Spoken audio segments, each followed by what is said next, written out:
So I had a 12-year journey with Etihad, and as general manager for the Indian subcontinent, looking after 7 countries, India and the neighboring countries, handling a business of about $0.5 billion.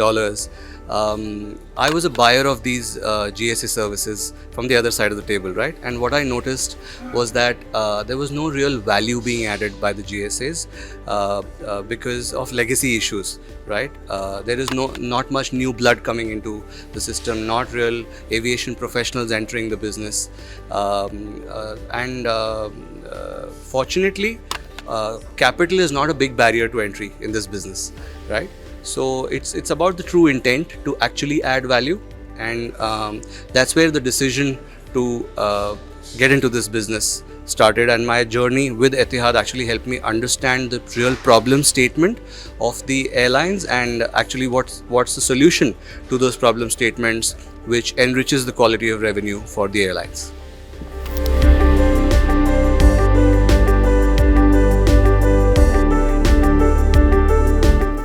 So the insights I had was that there is real need for true representation of a business, and true representation does not mean only sales. This is the misnomer we need to correct, and true representation actually means creating an extension of the company in the specific location, if it's India or any other country, because we operate across multiple markets across the world, and actually representing the business in totality.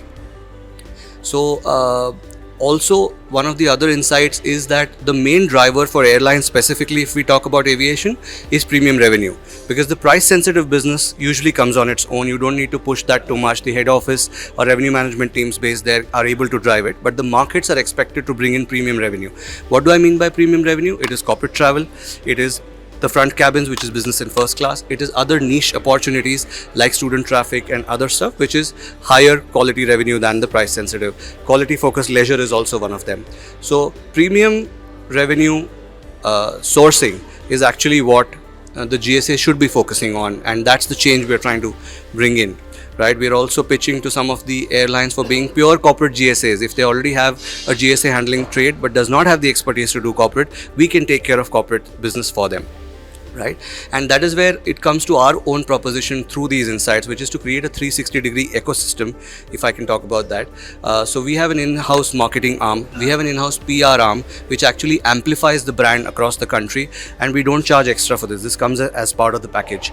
We also are specialists at corporate travel, like I just mentioned. So we are able to take the brand to top corporate houses across the region immediately because of our presence and stronghold in corporate. We are also experts at aeropolitical, which is a very, very key part, the regulatory part, because airlines is a heavily regulated business, and getting the right permissions and licenses to scale the business or operate efficiently also is very important. So we have immense expertise at that part of the business. Plus, obviously, given my background coming in with the professional leadership in the aviation representation business, which I believe strongly has been missing till now, and has been run like family businesses, and like I said, bogged down by legacy issues. So that is where we're trying to bring about a change and disrupt this industry by providing true value to the customers.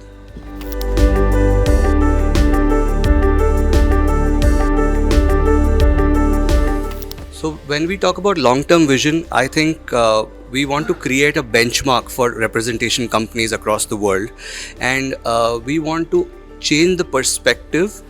Ultimately, that would be our goal, that the airlines consider GSAs as equivalent to having direct setups of the airline in terms of the efficacy that can be delivered. Today, usually a GSA is considered as something lower, that if an airline does not come themselves but has a GSA, the presence in the market is slightly lower. But we want to change that perspective and set a benchmark that, okay, if the airline doesn't come, the GSA is equipped enough, is expert enough to actually function as good as the airline directly would. That would be the long-term aim. Yeah, I think I've spoken a lot about aviation, but I believe there's a lot of opportunity in the non-air part as well. For example, now that we've started, while we are yet to bag our first airline client, but we've started bagging non-air clients very quickly, because a lot of clients need support with airline partnerships, getting good deals from the airlines for niche opportunities. That is something that we can really add value to. The other thing is other products like fintech products or telecom products being sold to the travel industry. I think that is a really underplayed aspect of GSAs trying to add value, where we can sell any product that is relevant to the travel industry and help it scale both on the trade and the corporate side. And we're picking up such clients with immense, large, multi-crore revenue opportunities who want to sell to the travel industry, and those products have not yet scaled in the travel industry. So I think that is one of the very understated opportunities for representation companies in India.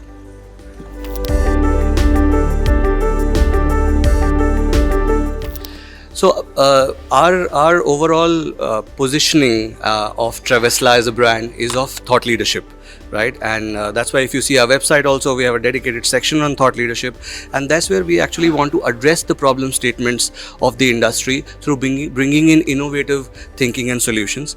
One of our expertise is also forging partnerships, whether it is digital transformation of companies, where we can bring tech solutions to companies, or just looking at legacy problems from a new generation standpoint. So that's where we wanted to partner with CAPA and all the participants here. So if we can help in forging these partnerships to solve the problems of the industry and at the same time represent certain companies in certain regions or across the country or the region, then we would have done our job.